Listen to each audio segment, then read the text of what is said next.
a lot of the times when we go through these things, we don't realize that we need to look at the positive of what has come out of it. Instead, a lot of people are actually punning on the negative and finding themselves having very serious mental issues going forward. Yes, absolutely. And I think the reason for that is because we're so focused on, oh boy, is it another problem? Is it another challenge? Is it another crisis that we have to deal with? That we don't take comfort from the fact that we've had many of those in the past and we've successfully navigated it.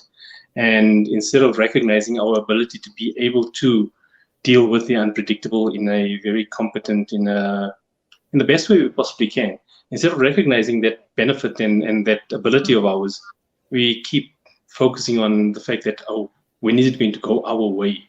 And that's where we start losing it. That's so true. I so agree with you. Talk to me about your journey and your challenges, because the thing is, we of course need to make people understand through role models like yourself that irrespective of the situations we go through, we can overcome it. And there's a lot of perseverance and endurance that's needed. And I like the idea that you're talking to me this morning about self-affirmation. But let's talk about your journey and how you self-affirmed yourself so that our listeners can understand exactly what it means for them and the types of differences it makes in your life. Because sometimes when you talk to people about self-affirmation, they go, oh, why do I need it? Oh boy, where do I start? I think let's give it more recent, right? Because Sure. I found myself being a single parent of two teenage girls, and that in itself is a challenge. I mean, just raising girls in the social climate that we have these days on its own is a daunting thing, right? Now, add to that the fact that you're a single parent dad that has to do this while also having to offset the impact and of their own life experiences that led up to the point of you becoming a single father, right? And there's two ways of approaching that. The one is you can either try to cope with it with as many distractions as possible because you doubt your ability to be able to instill the right values and principles and self-esteem in them. Or the other way is to just recognize that you're human, they're human, and you need to connect at that level so that you can start understanding each other and understanding what it is that they may not grasp as important just yet. So it becomes your responsibility to connect them with what you think is valuable. Now, that sounds kind of theoretical, I guess, but the grounding point for me was I can try to wish it away. It's not going to be making a difference at all. It's not going to change my circumstance. No, for sure. And I think it's a lot of the times, I think people's mistake is, and I would so agree with you, is that, they think if they just ignore it, it's going to go away. But that is not the fact of the matter. And this is the reason why we're discussing this topic this morning, is because we want people to understand that there are ways to deal with the situations and the challenges that they face in their everyday lives, and that they can change it for the better. And I mean, I'm sure with COVID-19, things have gotten a whole lot worse, and people's, should we say, situations and mindsets have gotten a whole lot worse as well. So it's nice that we're speaking to you so that you can make us understand how important self-affirmation is and what it actually does for your mindset and your body and your system and your outlook in life. And I think the emphasis should be on self-affirmation, not affirmation, right? Because everyone's always focused on the affirmation part, not the self-affirmation part, right? And the one thing that I've also had to kind of fight off the urge to give into on my side was I needed to make sure that I wasn't going to sit around waiting for someone to recognize how difficult it was for me to deal with what I was dealing with. But more importantly, and this is the part that was almost like an aha moment for me, was how much time did I find myself spending trying to accumulate evidence to defend myself if I failed. So that if someone had a negative criticism about the way I was dealing with things or the way I was raising my daughters, did I have enough ammo on my side to explain why it's not my fault? And that became a massive distraction. And the moment I realized what a distraction, yeah. Yeah, and I think it just it puts you into a very negative vibe, because then you start questioning yourself, and what it is that you're doing, and are you doing the right thing? And this is where self affirmation comes in, because I think it's important for us to understand and realize that our lives are ours, and that we are in control of our own lives, and the choices we make is what actually affects our lives. So by self affirming ourselves and telling ourselves that irrespective of what anybody says, we're going to do what we think is right for our lives and what's apt for us. Yes. However, that demands that demands that we need to know what we're about, and we need to be comfortable with who we are, right? The moment either one of those is not in place, we then become focused on how are other people perceiving us, and that's when we start building up our stories and our defenses so that we can maintain our dignity or hide our shame if we get things wrong. What we forget in the process is that we actually end up making the entire thing about us instead of about those who rely on us. And when we lose sight of those who rely on us, we forget also that the only reason they do rely on us is because they see value in us. And if we don't see that value in ourselves, we'll undermine it, and we'll eventually become the very reason why we fail at what it is that we're trying to achieve. How do you self-affirm yourself? I mean, it's nice to know and get an idea from you, so that our listeners out there would be able to get an example from a role model like yourself to say, these are the particular things that are going to help us move into a better space. The one thing I remind myself about often is that if there was no reasonable way of knowing better at the time, I need to just accept it as a learning curve rather than beat myself up for not knowing better. Because the experiences of my life are the experiences of my life. I didn't raise myself. I didn't choose the challenges that came my way. And I had to realize, one of the most important things I need to realize is that when things didn't work out my way, it wasn't because I made a bad decision. It's just because I wasn't as aware as I needed to be of what else was influencing that outcome. And the moment I started shifting my mind and shifting my thinking towards that, I found less and less reason to hold myself accountable for the state I found myself in, or the challenges I found myself facing, because I realized then that the only thing you can do is learn from the consequences of the choices you made previously, in understanding that, okay, you made a choice, you made a decision, and you made a decision based on, for example, say 5 things that you were aware of, and there was 10 other things that you weren't aware of. So next time, you know to look for those 10 things. And that's what life is all about. And I think it's also, we need to, realize that we're human, and we're going to err in some way or the other. And there are going to be challenges, because it's a part of life. But it's how we deal with it that matters. And I think that's the most important thing, is our attitude and our outlook towards the situation we're in. By telling ourselves that we can do this, and that we have value to ourselves. I think a lot of times with self-affirmation, you find that people actually strip their own value from themselves. They don't actually appreciate the value attached to what they do.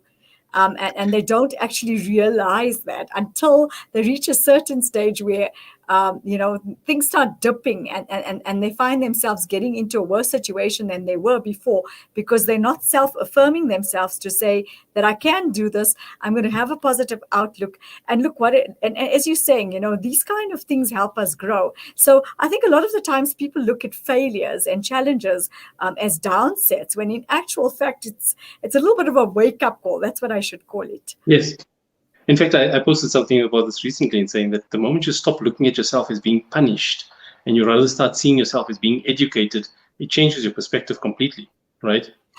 I love that you said that, because I speak to so many people during the day, right, that I come into contact with.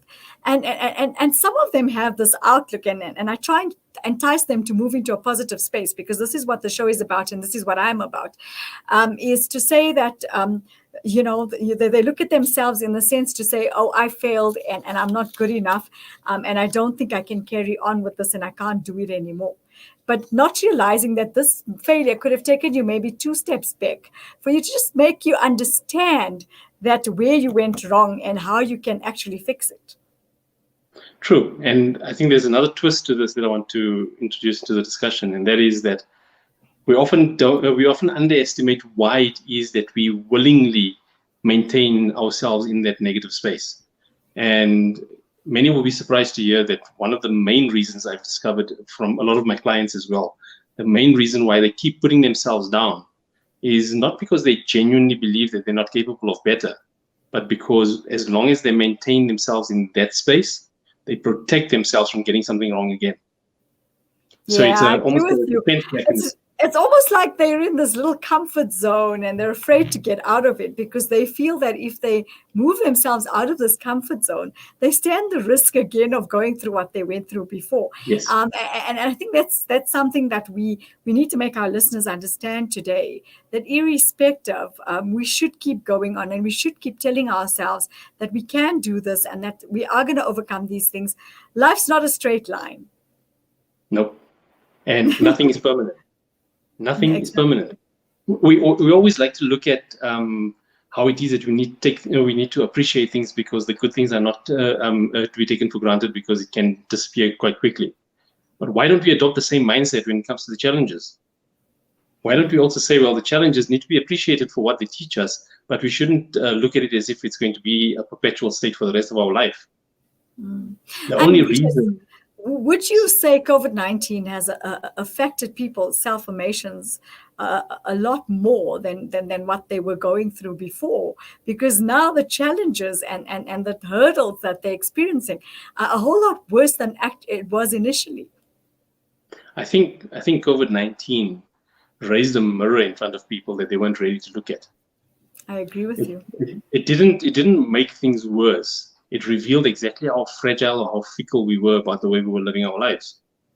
And that's why you'll see some people were cruising through the changes that needed to happen in their life, moving from working at the office to working at home, or finding new opportunities to try and maintain incomes and things like that. And even though it was difficult and introduced challenges, it didn't destroy their self-esteem in the process. I love you that you say that, Zaid, because I always, and I think every time that I'm on my show, I always bring this up. I'm looking at COVID-19 in the positive way that you look at it. And I'm always using the 3 R's, which is reflect, retrospect, and reconnect. And I think it was time for us to be grounded, for us. I think the Almighty was trying to make us look at ourselves and say, hey, full stop, what is going on here? Have a look at the reflect on yourself, see where you are right now. Retrospect, ask yourself, where would you like to be? What would you like to head to? How would you like to deal with these challenges? And reconnect with your family, but also reconnect with your creator to find the direction that you're looking for. So I love that you're bringing up the self-affirmation, because that is as important as those 3 things that I brought up. Because if you're not going to self-affirm yourself with regard to those 3 things, then there's absolutely no way that you're going to be able to help yourself move forward and overcome those challenges that you're facing, irrespective of how difficult or how light they are. Exactly. And the thing is, again, the point I raised at the beginning of our discussion is it's 100% true again in this context as well, is that we need to stop looking at how many challenges we're facing and start recognizing how many challenges we've overcome. Because the moment we start recognizing and appreciating our ability to be able to deal with the unknown, to deal with the unexpected, to deal with difficult situations that we had no clue, that we would never have chosen for ourselves, but yet we prevailed. And if we don't recognize that we did prevail because we just applied ourselves and we didn't consider abandoning that struggle as being an option, we followed through with conviction and with what our value system and our principles and our capabilities allowed us to do. And that's the best we can expect from ourselves. And then I think it also allowed us to accept the fact that in our lives, there's inevitably going to be change at any point in our lives, throughout our lives. And it's how we deal with self-affirmation to ourselves to be able to accept that change and deal with the change, not realizing that it's actually sometimes meant for the better. Yes. And on that point, the reason why a lot of people don't self-affirm, why they prefer to look at themselves and question their worth instead of recognizing their value. The main reason is because they're waiting for someone to recognize their struggle first. So For how long are you going to keep yourself in a holding pattern, waiting for someone to recognize and acknowledge exactly how bad you've got it, or how difficult your life has been, or what a struggle it's been for you to just achieve whatever it is that you have achieved? For how long are you going to keep yourself in that holding pattern, preventing yourself from moving beyond it, because you feel as if it's pointless until someone else notices? What do you think is the most important thing that people need to know during this period about self-affirmation and having to change the spaces they're in for the better? My favorite advice to people is a very controversial one, though. But I'm going to say it anyway. All right, we'll go for it. Because it challenges a lot of people's approach to self-affirmation. And I always tell people that if you find yourself having reason to stand in front of the mirror every morning to remind yourself that I am enough, I am enough, I am enough, you need to realize that the only reason you need to convince yourself that you're enough is because you already convinced yourself that you're not. So the question is, who convinced you that you're not enough, and why do you still believe it? And I think now that you've brought up that point, I think it's very important because, as you were saying earlier when we started, people actually take a lot in with what other people say, and then look at themselves in that light, and don't sit down and reflect and retrospect on themselves and say, well, is this really true about me? What sort of character do I have? And what sort of potentials and positives do I have in my life that can make me look at myself in a better light? And I agree with you so totally, because the thing is, we need to understand that each one of us has value, and we're unique in our own way. And until we don't recognize that, we're not going to be able to move ourselves in a better space, because we're not going to value ourselves. Yes, I think one of the things that helps to keep me grounded also is that when you do something and you see that the reaction you get from someone else is not what you were expecting, right?